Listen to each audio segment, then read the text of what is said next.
अस्सलाम वालेकुम। अलसेहत homeopathic channel पर खुशामदीद। आज हम जिस टॉपिक पर बात करेंगे वो है नाखून। ये वो वाला पार्ट हमारी बॉडी का जो हमसे सबसे ज़्यादा इग्नोर हो रहा है। हमारा सारा ध्यान हमारे फेस और बालों पर होता है, लेकिन नाखून भी थोड़ी बहुत तवज्जो ज़रूर चाहते हैं। इसीलिए हेल्दी नाखून सबकी ख्वाहिश होते हैं। नाखूनों का कैसे ख्याल रख सकते हैं ये मैं आपको बताऊँगी।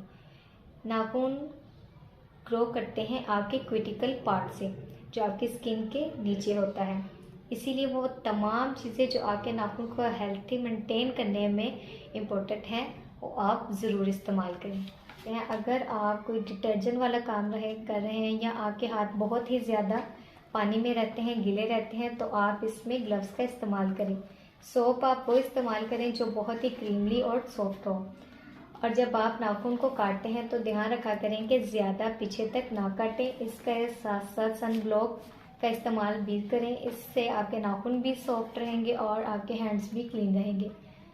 मुख्तलिफ बीमारियों के इलाज के लिए मालूमात के लिए हमारे चैनल के साथ जुड़े रहें। अल्लाह हाफिज़।